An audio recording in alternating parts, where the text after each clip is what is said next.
Bloating is one of those symptoms almost everyone has experienced, and almost everyone has a different theory about. Before getting into a specific remedy, it is worth being upfront that bloating has many possible causes, ranging from completely normal and harmless digestive gas after a particular meal, to food intolerances, to underlying conditions like irritable bowel syndrome, small intestinal bacterial overgrowth, or in less common cases, something that genuinely needs medical evaluation. Nothing added to a glass of water eliminates digestive enzymes that have somehow gone missing, since that is not how digestive enzymes actually work or how they go missing in the first place. And no single ingredient is a universal fix for every cause of bloating. What does have a reasonable amount of research support for easing occasional, ordinary bloating and supporting general digestive comfort is something simple, inexpensive, and already sitting in most kitchens: ginger. Ginger has one of the longer and more substantial bodies of clinical research behind it compared to most trendy digestive remedies,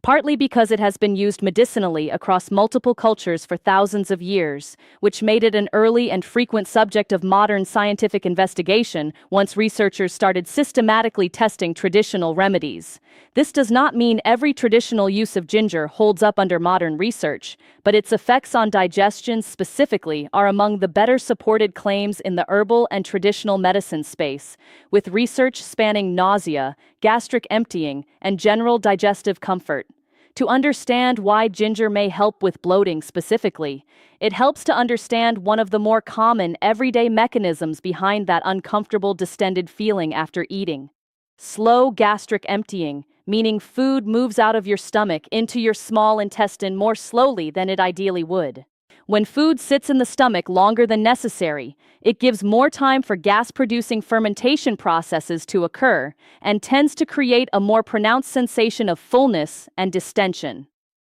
Research, including studies measuring gastric emptying directly using imaging techniques, has found that ginger appears to speed up the rate at which the stomach empties its contents into the small intestine. Several controlled studies in both healthy volunteers and people with documented functional dyspepsia, a condition involving chronic upper digestive discomfort without an identifiable structural cause, have found that ginger consumption was associated with measurably faster gastric emptying compared to a placebo. This faster emptying appears to be related to ginger's effects on a hormone called motilin, which plays a role in stimulating the rhythmic muscular contractions of the digestive tract, sometimes referred to as motility, that move food along the digestive system. Ginger compounds, including gingerol and shogal, appear to stimulate this motility process, which is a plausible mechanistic explanation for why faster gastric emptying has been observed in research, and why ginger has such a long history of traditional use for digestive complaints across cultures that had no knowledge of modern gastrointestinal physiology, but observed the practical effect over generations of use.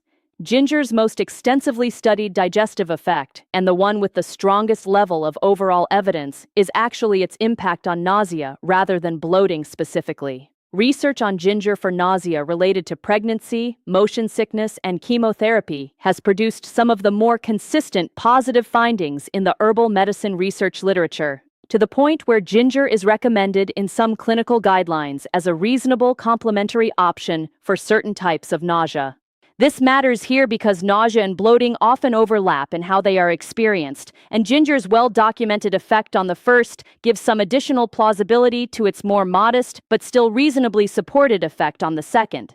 Ginger also has documented anti-inflammatory properties, attributed mainly to gingerol and related compounds, which have been shown in laboratory research to inhibit some of the same inflammatory signaling pathways targeted by certain anti-inflammatory medications, though at a much milder intensity through normal dietary use. Chronic low-grade gut inflammation is increasingly recognized in research as a contributing factor in some forms of persistent bloating and digestive discomfort. And while ginger's anti-inflammatory effect at typical dietary doses is unlikely to dramatically resolve significant inflammatory conditions on its own, it represents a plausible additional contributing mechanism alongside its more directly studied effects on gastric emptying and motility. So how does someone actually use this in practice? A reasonable approach is steeping fresh ginger, about 1 to 2 teaspoons of thinly sliced or grated ginger root, in a cup of hot water for 10 to 15 minutes, which extracts a meaningful concentration of the active compounds. This can be consumed warm, which many people find more soothing for digestive discomfort, or allowed to cool and kept in the refrigerator for a cold ginger water option. Drinking this roughly 20 to 30 minutes before a meal that has historically caused bloating, or sipping it slowly during and after a heavier meal, are both reasonable approaches based on the available research, since the gastric emptying effects appear to develop within that general time frame after consumption. Powdered ginger, ginger tea bags, or pre-made ginger water products are reasonable alternatives if fresh ginger root is inconvenient, though the concentration of active compounds can vary more between products than with fresh ginger prepared consistently at home. If using powdered ginger, around half a teaspoon stirred into warm water is a comparable starting point. There is no need to use large quantities. Research studies on ginger's digestive effects have generally used doses in the range of 1 to a few grams of fresh ginger equivalent, not large handfuls, and excessive amounts do not appear to produce proportionally greater benefit while increasing the likelihood of mild side effects. It is also worth giving plain water itself some credit here, separate from anything added to it, since hydration status genuinely affects digestion and is easy to overlook when attention shifts entirely to whatever ingredient is being added.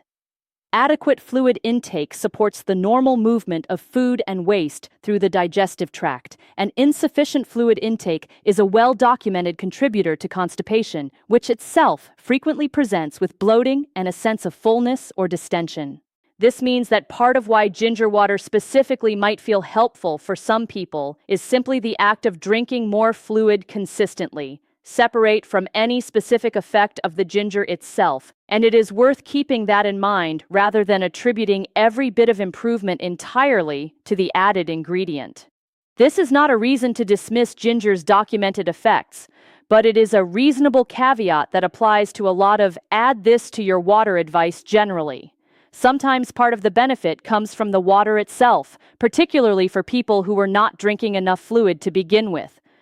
Speaking of side effects, ginger in typical culinary or tea strength amounts is very well tolerated by most people, but at higher doses, it can cause heartburn or mild stomach upset in some individuals, somewhat ironically given that it is being used here for digestive comfort. This tends to happen more with concentrated ginger supplements or very strong ginger shots than with a moderately steeped cup of ginger water. So starting with a milder preparation and adjusting from there based on how your body responds is a sensible approach rather than starting with the most concentrated option available.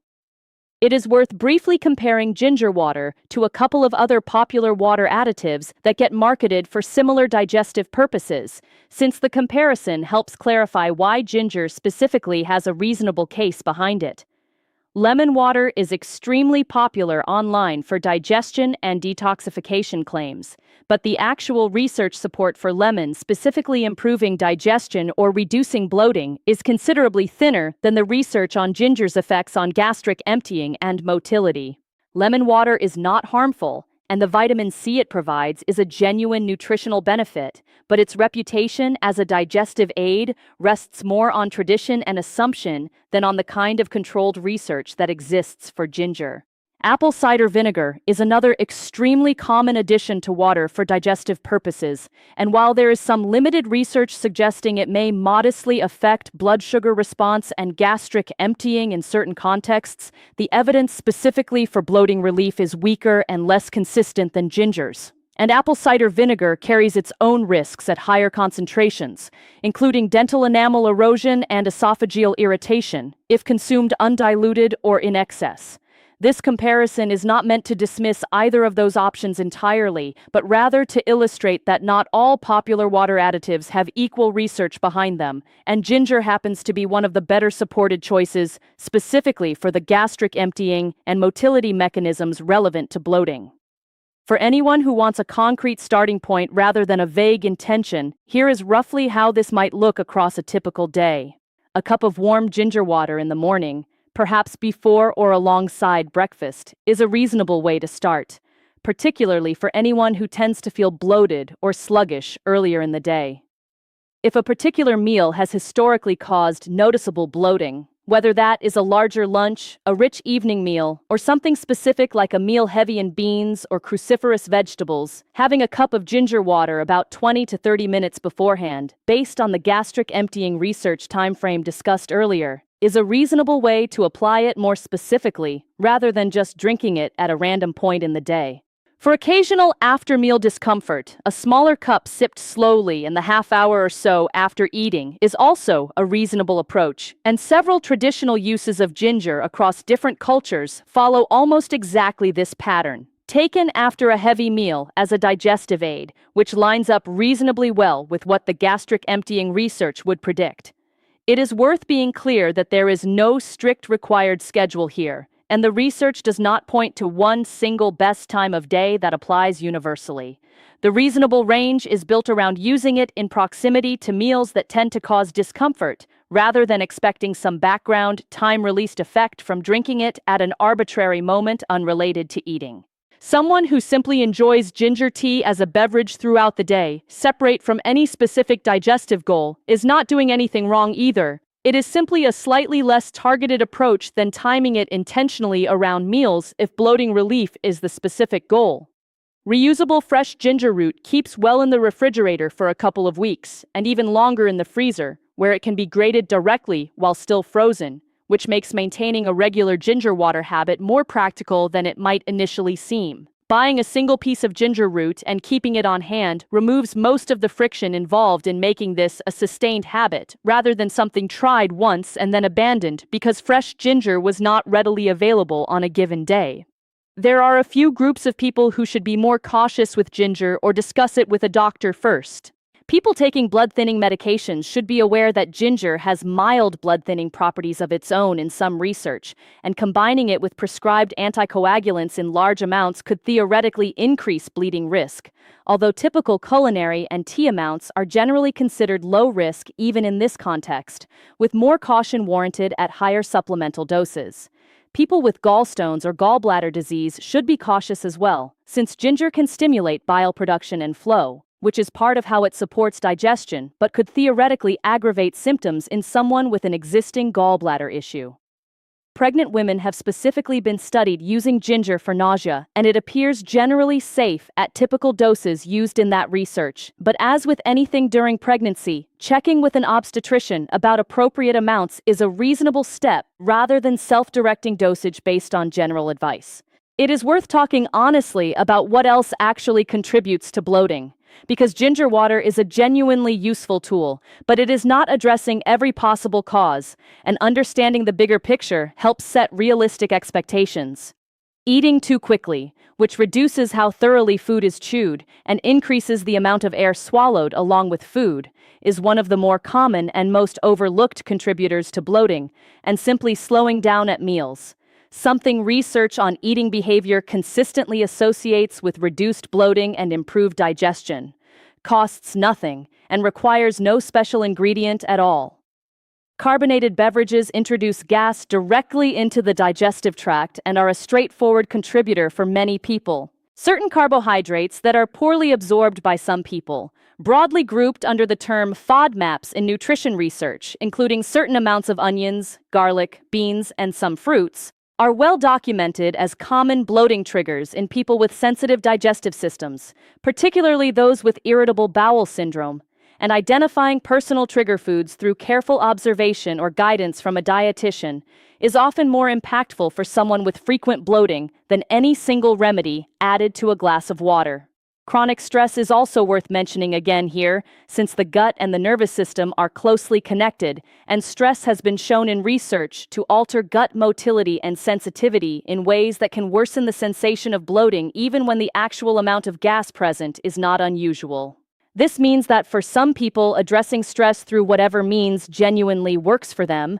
whether that is exercise, adequate sleep, or other stress management approaches, may have a more meaningful impact on chronic bloating than any dietary addition, ginger included. It is also worth mentioning that identifying personal trigger foods is often more effective through a structured approach than through casual guessing, since bloating can be delayed by several hours after eating a trigger food, making it genuinely difficult to connect cause and effect through memory alone. Keeping a simple food and symptom diary for a couple of weeks, noting what was eaten and when bloating symptoms occurred, is a low-cost way to start identifying patterns, and a more structured elimination approach under the guidance of a registered dietitian, particularly one experienced with the low FODMAP approach for people with diagnosed irritable bowel syndrome, tends to be considerably more effective than self-directed trial and error for people with frequent, significant bloating. This kind of structured approach addresses the actual cause for a given individual far more directly than any single remedy added to a glass of water ever could, since the goal is identifying and managing a specific trigger rather than treating bloating as a generic symptom with one universal solution. There are some mistakes worth avoiding here. The first is using ginger water as a way to power through eating habits that are themselves the actual problem, such as consistently eating very quickly or eating portions well beyond comfortable fullness, and then relying on ginger water afterward to manage the resulting discomfort rather than addressing the underlying habit. The second is assuming that because ginger is natural, larger amounts are automatically fine, when in reality, even natural compounds have dose-dependent effects and potential side effects, as discussed above with heartburn and blood-thinning considerations. The third is treating ginger water as a fix for bloating that is actually a symptom of something else entirely, such as an undiagnosed food intolerance or a digestive condition that needs proper medical evaluation, where masking the symptom with a remedy delays getting an actual answer about what is going on. If bloating is frequent, severe, accompanied by significant pain, unexplained weight changes, blood in stool, or persists despite reasonable dietary adjustments, that is a clear signal to see a doctor rather than continuing to experiment with home remedies. A doctor can evaluate for conditions like irritable bowel syndrome, food intolerances through appropriate testing, celiac disease, or other gastrointestinal conditions that share bloating as a symptom but require very different management approaches, some of which dietary tweaks alone cannot address. Stepping back, ginger water represents a genuinely reasonable, low-cost, low-risk addition for occasional garden-variety bloating, supported by a meaningful body of research on gastric emptying and digestive motility, even if it is not the dramatic enzyme-restoring cure that more sensational framing might suggest. Used thoughtfully, alongside attention to eating pace, common trigger foods, and stress, it is one small piece of a sensible approach to digestive comfort, rather than a standalone solution that replaces understanding what is actually causing the bloating in the first place.